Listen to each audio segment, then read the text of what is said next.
Right होता, multiples गाठी होत्या मला उजव्या साईडला आणि डाव्या साईडला ती गाठ पूर्ण चेंडूसारखी एवढी मोठी झाली आणि त्याचं ऑपरेशन झालं माझं. माझ्या बाजूला ज्या रेणुका मॅडम आहेत त्यांनी मला गाईड केलं की तुम्ही हे अमृत ज्यूस घ्या ताई, त्याने तुम्हाला खूप चांगला रिझल्ट येईल. तर मी विश्वास ठेवत नव्हते की काय माहिती, आयुर्वेदातलं कधीच काय घेतलेलं नव्हतं. तर आता घेऊ का नको घेऊ, पण उभं तर राहायचं होतं, पार्लर आहे, पार्लरमध्ये काम करायचं आहे. पूर्ण माइंड एकदम असा डायव्हर्ट झालेला की अरे मला उभं नाही राहता येते, काम नाही करू शकत आहे, कुठेतरी आपल्याला उभं राहायचं आहे. विश्वास ठेवला आणि ते घ्यायला सुरुवात केली. त्याच्याबरोबर फक्त 2 आठवड्यामध्ये मला इतका जबरदस्त रिझल्ट आला ना. अगदी दूध भात खात होती मी, फक्त भाजीसुद्धा पाहत नव्हतं मला की खाऊ की नको आहे.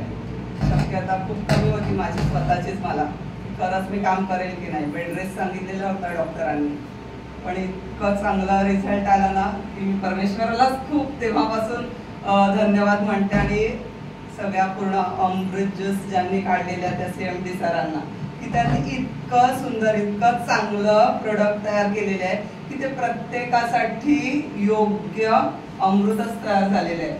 म्हणजे इतकं चांगलं की एखादा आजार जरी झाला, आपण विश्वास नाही ठेवू शकत या गोष्टीवर की खरंच ॲलोपॅथिकमध्ये आपल्याला इतकं चांगलं मिळू शकतंय का रिझल्ट. पण आयुर्वेदामधला हा आपला अमृत ज्यूस आहे ना, पंचकर्म करतं आणि इतका चांगला रिझल्ट जो आपण देवावर विश्वास ठेवलो ना, अरे आता तूच आहे शेवटचा, बाकी कोण नाही आहे, त्याच्यानंतर संपलेलं आहे सगळं, तसं आपण अमृत ज्यूसवर विश्वास ठेवून जर घेतलं ना तर नक्की पॉझिटिव्ह रिझल्ट येईल. बरेच जण आहेत की त्यांना दिल्यानंतर वाटतं काय आहे, किती महाग आहे, सगळं महाग आहे. आणि याच्याही आधी आम्ही घेतलेले आहेत भरपूर प्रोडक्ट, म्हणून माइंड डायव्हर्ट होतं, निगेटिव्ह होतं की काय घेऊ शकणार आहे, काय करणार आहे या अमृत ज्यूसमध्ये. पण जेव्हा खरंच घेतल्यानंतर जो काही रिझल्ट येतो ना, प्रत्येक शरीरामधल्या चेंजेस जे जाणवतात, फ्रेशनेस येतो, पूर्ण ह्युमिडिटी वाढते, चांगलं तरतरीतपणा यायला लागतो. इथे आपल्याला कळतं की काय ताकद आहे. आणि माझी पण तशीच अवस्था झालेली. खूप चांगलं फील मिळाला मला त्यातून, खूप चांगला अनुभव मिळाला.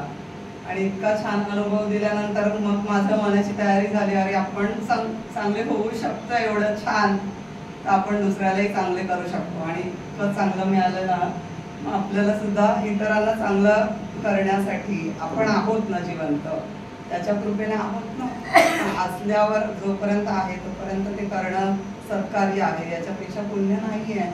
पैसे तर मिळणारच आहे, हेल्थही मिळालेली आहे, मग आपण अजून काय द्यायचं आहे. आपल्याला इथे सगळं देता यायला पाहिजे, इतरांना सुद्धा. तर हे सगळं मिळालं आहे मला प्रियांशकडून. तर सगळ्यांनाच शुभेच्छा सरांच्या वाढदिवसानिमित्त.